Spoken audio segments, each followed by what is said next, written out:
warahmatullahi wabarakatuh.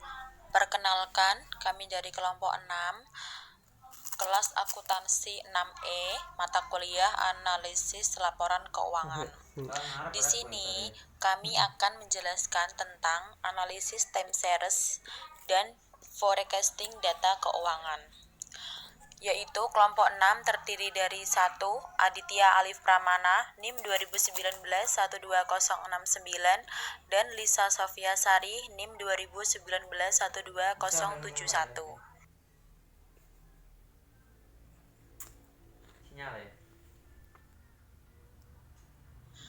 Analisis time series. Analisis time series adalah perbandingan data keuangan periode sebelumnya atau perbandingan data historis, angka-angka dengan data historis.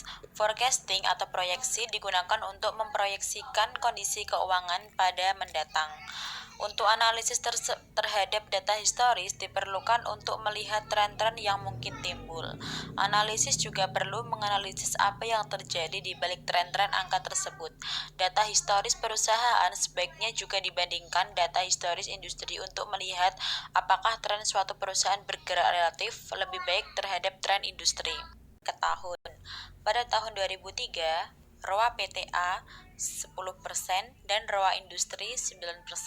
Tahun 2004, ROA PTA 12%, ROA industri 11%.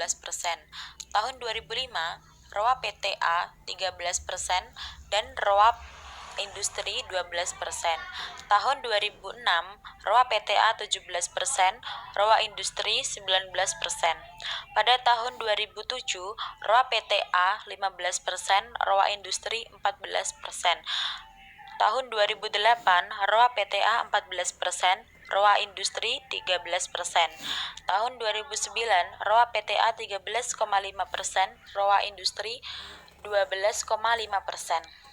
Dari tahun ke tahun, terdapat perbandingan kepada ROA PTA dan ROA industri yaitu sebesar 1%, kecuali pada tahun 2006 yaitu sebesar 2%.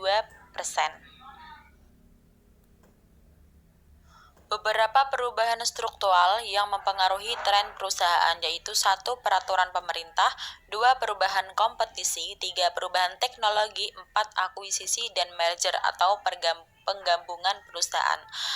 3. Pendekatan dalam analisis time series yaitu 1. Pendekatan ekonomi, 2. Pendekatan statistik, 3. Pendekatan visual.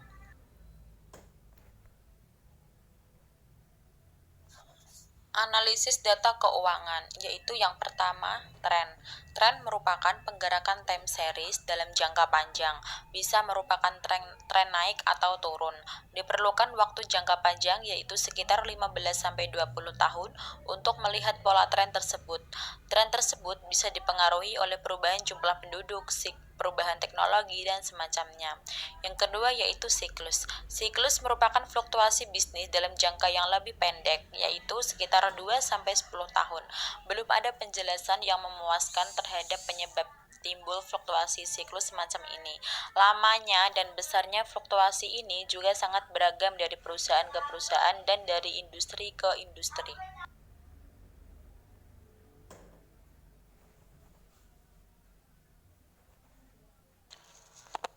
Musiman merupakan fluktuasi yang terjadi dalam lingkup 1 tahun. Ada beberapa penyebab timbulnya fluktuasi musiman, karena peristiwa tertentu, lebaran atau tahun baru, karena cuaca, musim hujan dan musim kemarau. Ketidakteraturan. Fluktuasi semacam ini tidak teratur dengan jangka waktu yang pendek. Misalnya gudang perusahaan terbakar mengakibatkan keuntungan perusahaan pada periode itu terpengaruh.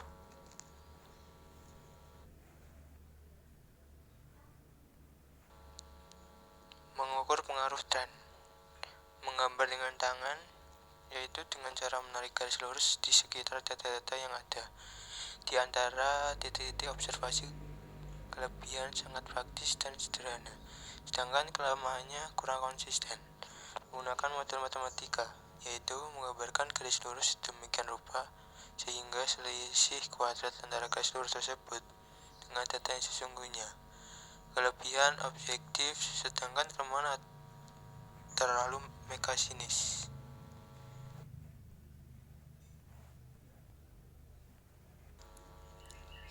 Analisis fluktuasi. Fluktuasi siklus bisnis muncul dalam jangka waktu menengah 2-10 tahun. Pengaruh siklus dapat dilihat dengan persentase tren yang dirumuskan sebagai berikut. Persentase tren sama dengan Y per YT kali 100, di mana Y merupakan data tahunan yang sesungguhnya dan YT merupakan data tren yang dihitung berdasarkan persamaan tren. Analisis musiman. Analisis musiman ingin melihat pengaruh musiman dan memanfaatkan informasi tersebut untuk beberapa tujuan. Misal untuk mengalokasikan anggaran penjualan tahunan ke dalam kekuartalan, di mana penjualan kuartalan dipengaruhi oleh musim. Analisis ingin menghilangkan pengaruh musiman untuk melihat tren, siklus atau ketidakteraturan lebih jelas.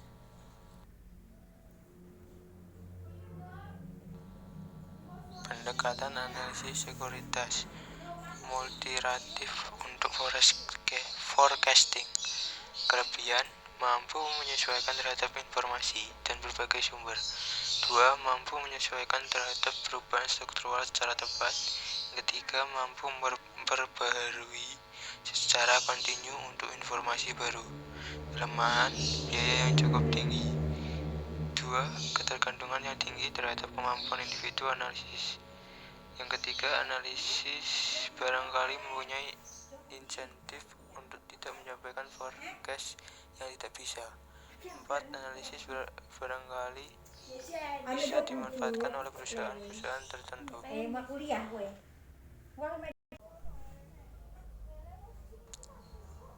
Pendekatan uniratif mekanis untuk forecasting. Kelebihan, mampu mendeteksi pola tertentu pada data masa lalu. Kedua, tingkat subjektivitas yang rendah, biaya yang relatif lebih rendah, mudah diperbarui, bisa menganalisis lebih lanjut dengan metode statistik. Kelemahan, jumlah observasi yang terbatas pada situasi tertentu.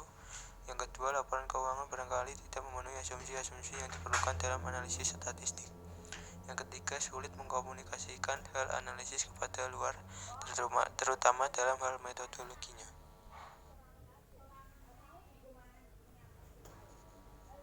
Sekian presentasi dari kami. Terima kasih.